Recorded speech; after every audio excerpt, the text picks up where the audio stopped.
Okay, this is the installation of the cross bracing with the wire rope and thimbles and clamps and all that stuff. And like I had mentioned before, they're under not a great deal of tension, but they're really taunt, pardon me. But I was really careful, oops, if you can see where these two cross, it is dead center right in the middle of the 2x4 that I was very careful to put at exactly 60 inches since the deck is exactly 10 feet wide. So it came out just the way it should. I'm really happy with it.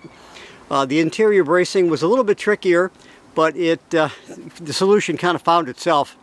And you can see where we have them tied with the bolts right there, and tied appropriately with two clamps, one at the very end of the thimble, the other one clamp away from the end. And yes, we did not saddle a dead horse. That basically states the saddle of the clamp goes on the long line, not the short line that curves over. But it came out really quite good. I'm really tickled that this thing lined up the way it should be. But you know, you measure twice or 10 times, you count once. So anyhow, I've completed all of the other deck tweaks, including, ta-da, a brand new threshold. In fact, I'm going to hold the door open a little bit. And it's nice, it's made out of cedar, it's beveled on both sides, and it acts as a nice barrier for the sweep that I put on the underside of the door. The sweep actually prevents the door from swinging all the way open, but that's what it's supposed to do. And then when the door closes, as you will see, hopefully I don't fall off, click, it closes, and now you've got a complete seal against anything that could crawl underneath there. It might be a bug or two, but that's about it. So anyhow, I'll show you the interior bracing. Not that it really is a big deal, but maybe you can see there's the two turnbuckles, and I put the two turnbuckles there so you can't really see them since they're kind of behind you. But if you follow the line goes right there.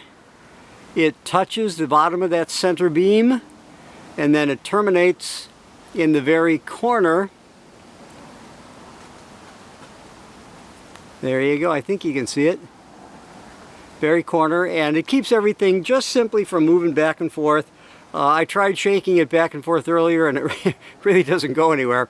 The additional bracing I added and I'll show you right here. I beefed this one up a little bit to sit actually a little proud of that double or triple center beam, as you can see, and screwed it in both top and bottom, obviously, and that keeps the thing from racking north and south. Here is the other turnbuckle, not turnbuckle, that's the thimble and clamp, and then again follows the same line, touches the underside of that beam right there, and then continues its travels right to the corner. So it came out, you know, the system found me. I was kind of curious as to how we were going to maneuver that center beam, but it worked out fine. So anyhow, I've cleaned all of the entire deck, and it's about 5:30 or so, maybe, I'm not sure. And put the splines on the outside, although I'm not going to show you. On the outside of this particular screen, I put the splines on the very bottom of the outside, along that rail. And then I had enough time and wood to put the spline up that side, and then up that side to the very top. But all I have to do now is simply screw the top one in, line it up with the outside frame, and away we go. Charlie Creek is looking quite nice. This is just before sunset, and I'll show you that beautiful sunset down the river. It's very quiet. River continues to fall. I'm not sure. I'll show you Karen's fancy-dancy hieroglyphics there.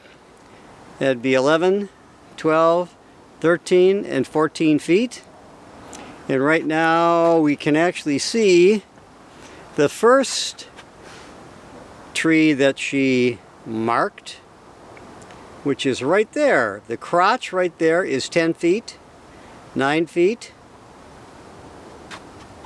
10, 9, 8, and I don't know, it's 7.5, something like that.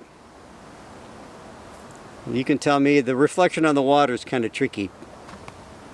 So we now have 2 barometers as far as how deep the creek is.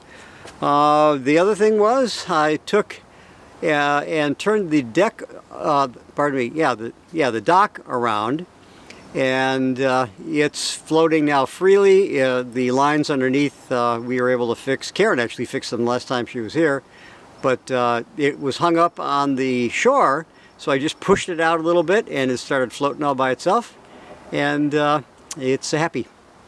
So you can see that the walkway is now right there, fully exposed. Right at the very bottom you can see it's just barely touching the water as it dissipates. So, you know, it goes up and it goes down. There's nothing it can really do. So anyhow, that's the whole story. I'm just going to sit here, brought the radio, I'm going to sit here for a couple of minutes and just to enjoy the view. There's the wild part behind the screen enclosure with the 2 kayaks and the 2 ladders, and it's just old Florida back here. But it's nice to sit in the new screen enclosure and not have to worry about, I mean literally, any bugs. But on the river, it's really a creek. The creek at sunset is really just beautiful.